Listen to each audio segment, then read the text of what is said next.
أهلا وسهلا بيكم متابعين ومحبين غاوي حكاوي في كل مكان. بنرجع لكم مرة تانية عشان نحكي لكم حكاية جديدة من حكاوي الغاوي.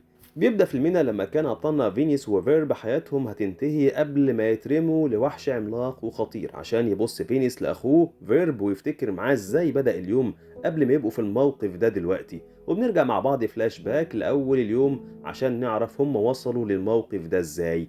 فينيس وفيرب أخوين بيحبوا بعض.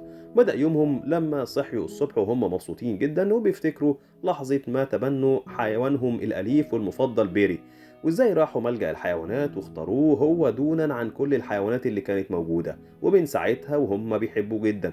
ولما صحي الأطفال ونزلوا على الحديقة بتاعتهم وما عداش وقت طويل على نزولهم الحديقة إلا ووصلت باقي العصابة صاحبتهم إليزابيث وبوفور وبالجيت، واتفق الأصحاب إنهم عايزين يعملوا حمام سباحة لحيوانهم الأليف بيري. لكن فجأة اختفى بيري. بيظهر قدامها الحيوان الأليف لكن في شكله الجديد، وبنكتشف إنه عميل سري واسمه العميل بي، وبيشتغل في منظمة سرية لمحاربة الشر.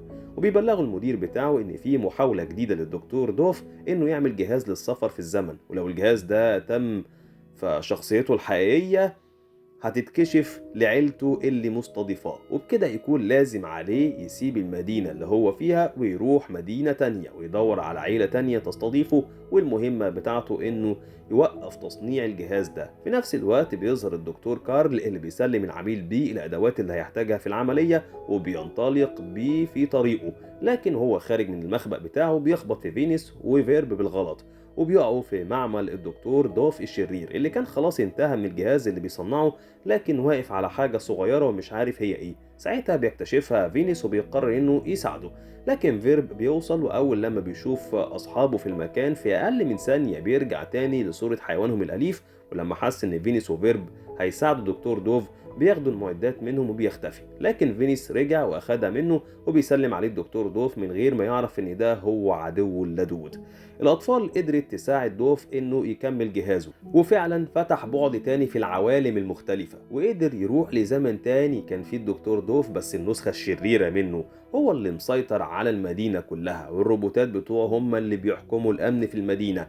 الدكتور دوف أول لما عرف كده على طول قرر يروح يقابل النسخة بتاعته في البعد ده من العالم، وفعلا بيروح على طول للدكتور الشرير اللي لقاه شبهه بالظبط. كل الفرق إنه عنده رقعة على عينه ولحية صغيرة.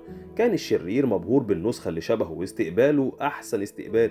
في الوقت ده بدأ الدكتور دوف يعرفه على حد معاه من البعد بتاعه، وفجأة بيدخل بيري اللي أول لما شافه الدكتور الشرير على طول وعرف إن هو العميل السري بيري، وعشان كده على طول أمر بالقبض عليه. واللي جاي يقبض عليه المرة دي كان إنه فجأة بقى هو العميل بي نفسه. ولكن بعد ما قبض عليه الدكتور الشرير وحوله لروبوت، هو كمان حاول الروبوت انه يهاجم بيري عشان يظهر شخصيته الحقيقية قدام صحابه، لكن مفيش فايدة. بس الدكتور الشرير في البعد ده من العالم كان أذكى من الدكتور دوف، فأمر الروبوت إنه يهاجم فينيس وفيرب.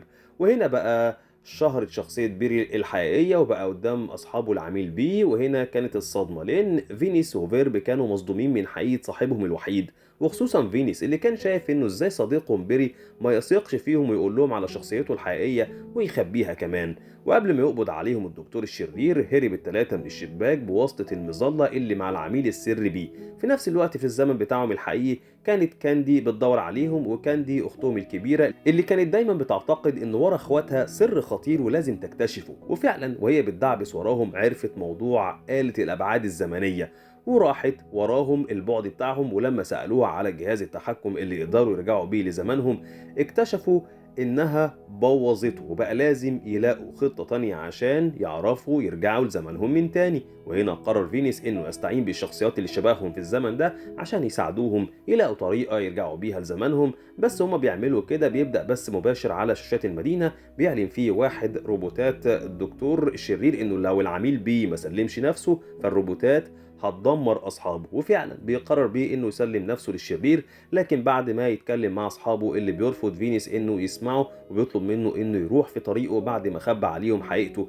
وفعلا بييأس بيه وبيسلم نفسه للدكتور الشرير. في نفس الوقت كان فينيس وفيرب بيحاولوا يلاقوا طريقة يرجعوا فيها للبعد بتاعهم، لكن بيقابلوا عصابتهم القديمة اللي في الأول كانوا شاكين فيهم وقبضوا عليهم، وبعد لما عرفوا حقيقتهم أطلقوا سراحهم. وعرفوا ان اصحابهم اللي في البعد الزمني اللي هم فيه عملوا مجموعة مقاومة سرية للدكتور الشرير وبيحاولوا انهم يوقفوه، وزعمتهم هي كاندي الاخت الكبيرة لفينيس وفيرب، وساعتها قرروا انهم يساعدوهم. في الوقت ده كان الدكتور دوف بيتكلم مع قرينه الشرير في انه عجبه الخطة اللي عملها عشان يسيطر على المدينة، وطلب منه انه يساعده عشان يسيطر برضه على المدينة لكن في البعد اللي جاي منه. وعشان الشر المسيطر على قرينه قرر فعلا انه يساعده، لكن بيكتشفوا ان جهاز التحكم في آلة الابعاد الزمنية اتعطل، وكان لازم يقبضوا على الاولاد لان هم اللي في ايديهم الحل. وعشان كده قرر الدكتور الشرير انه يستخدم العميل بيه عشان يقبض على الاولاد اللي اول لما شافوه وهو مربوط في السلاسل بايد الدكتور الشرير صعب عليهم وفقدوا تركيزهم. وعشان كده قرب الدكتور الشرير انه يقبض عليهم، لكن فجأة بيتحرك بيه وبينقذ اصحابه وبيهربوا كلهم في عربيات المناجم. وفضلت الاخت الكبيرة كاندي تحارب في الروبوتات اللي بتطاردهم لكن من غير فايدة. عشان كده قررت تضحي بقرائنهم من البعد الأول عشان تنقذ إخواتها ونفسها، وبتقبض على كاندي وفينيس وفيرب ومعاهم العميل بي من روبوتات الدكتور الشرير. في الوقت ده أمر الدكتور الشرير إنهم يصلحوا آلة الأبعاد الزمنية عشان يرجع لزمانهم ويسيطر على مدينتهم، لكن فجأة بيقول الدكتور دوف إنه عرف العطل فين وبيصلح الآلة من غير الحاجة لمساعدة الأخوين. عشان كده أمر الدكتور الشرير الروبوتات إنهم يرموهم للوحش العملاق، لكن بيه قدر إنه يستخدم أدواته ويسرق المفتاح. لكن قبل ما يحررهم من السلاسل اللي ربطاهم وقع المفتاح في الحمم البركانية، وكمان كل العيلة وقعت وفضل بيه يقاوم عشان ينقذ حياتهم.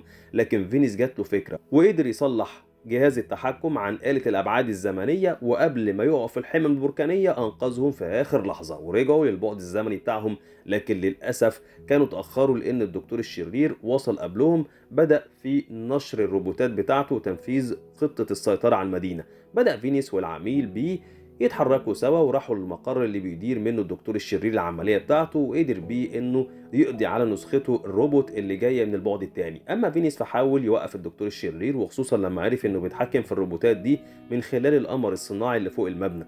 لكن الشرير وصل قبله لمسدس كرات البيسبول وضربه على فينيس، لكن العميل بيه تدخل في اللحظة الأخيرة وقدر يغير اتجاه الكورة للقمر الصناعي ودمر التواصل بين الروبوتات والشرير. الشرير كان عامل حسابه في خطة بديلة وطلع بروبوت عملاق من تحت الأرض على نفس شكله عشان يكمل خطته، لكن فجأة بيظهر الدكتور دوف وبيدي للشرير لعبة القمر الذهبي بتاعته اللي ضاعت منه. وهنا بيتحول الشرير لطفل رضيع وبيعتذر عن كل اللي عمله وبيدمر الروبوتات بتاعته. لكن لما بيرجع للبعد بتاعه بتقبض عليه المقاومة وبيجي قرائنهم من البعد التاني عشان يسلموا عليهم للمرة الأخيرة وبيمشوا.